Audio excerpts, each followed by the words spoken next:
I've spent my life surrounded by extravagance. Endless suffocating extravagance.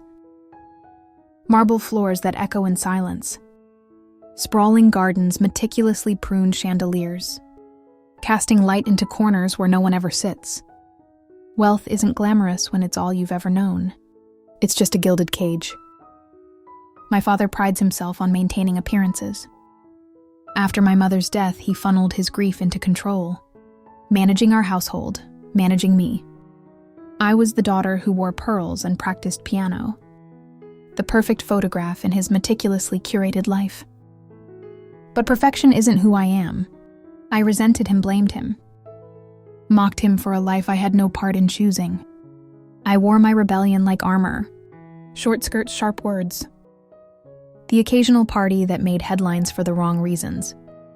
If my mother had been the warm sun in his orbit, I was the storm that disrupted it. His friends were no exception to my scorn. They paraded through our home like cogs in a machine of power and influence. They laughed too loud, drank too much, ogled me with fleeting glances. They thought I wouldn't notice. I ignored them all. Except for him. He was different, my father's oldest and closest friend. A man whose presence was quieter than the rest. He didn't flaunt his success or speak in exaggerated tones. He simply existed, commanding attention without asking for it. At first, I barely noticed him. He visited often, his voice a low hum in the background of my father's study. It wasn't until one evening, when I passed through the room and felt his gaze follow me, that something shifted. His eyes lingered not with the leering intent of the others, but with something deeper, more deliberate. It unnerved me, made me feel exposed in a way I wasn't used to. I ignored it, told myself it was nothing. But over time, his presence became harder to ignore. He was always there, a steady fixture in our home. His visits grew more frequent, his conversations with my father stretching late into the evenings. I'd pass by the study, pretending not to notice the way his gaze followed me. It became a game. I wore dresses that clung to my figure, walked slower past the open door. I told myself it was to make my father mad, to push the boundaries he so desperately tried to enforce. But the truth was harder to admit. I liked the way he looked at me. I'd catch his eyes across the dinner table, feel the weight of his presence when he passed by me in the hall. It wasn't overt, but it was enough to leave my pulse racing. He never said a word, never acted on the tension that seemed to crackle between us. But it was there, simmering just beneath the surface. It happened one evening late when the house was quiet. My father had gone to bed, and I was wandering the halls restless. I found him in the library, a glass of scotch in his hand, the warm glow of the fire casting shadows across his face. I paused in the doorway, unsure whether to leave or step inside. He looked up, his gaze meeting mine. And for a moment, neither of us moved. Then slowly he set the glass down and stood. I didn't speak, I couldn't. He crossed the room in a few measured steps, stopping just in front of me. His hand reached out, brushing a strand of hair from my face. The touch was light, almost hesitant, but it sent a shiver through me. I should have pulled away. I should have said something cutting, something that would remind him of the line we were about to cross.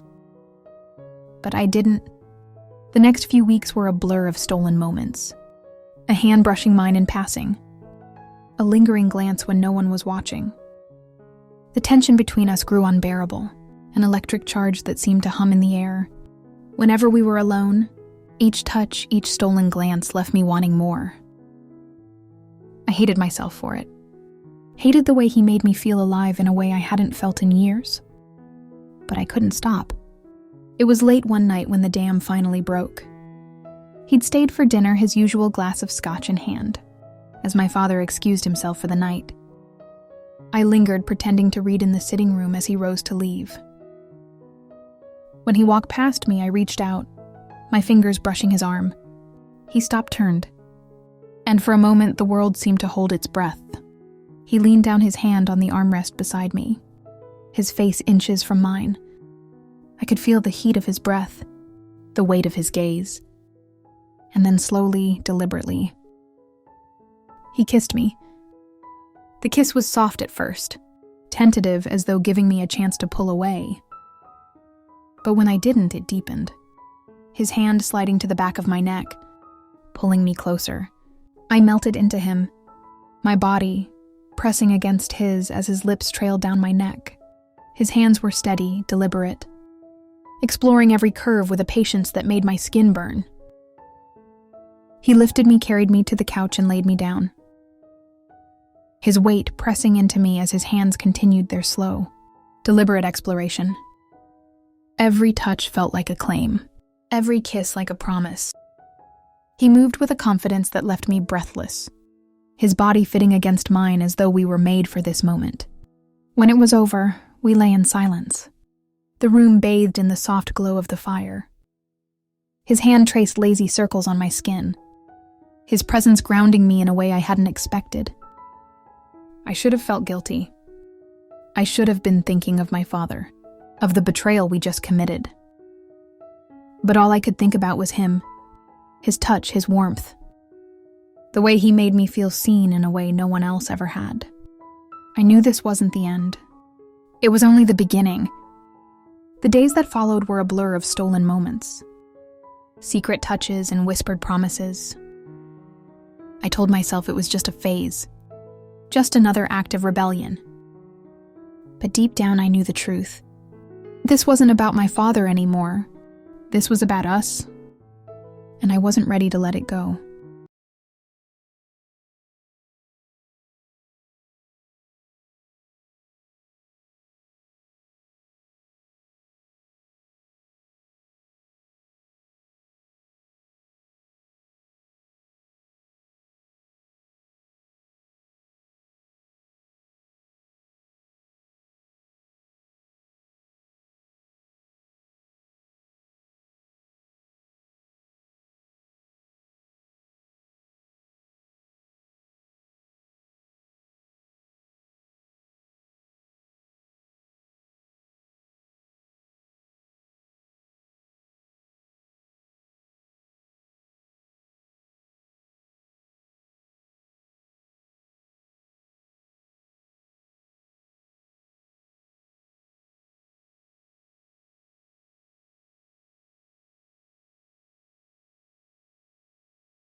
Oh no,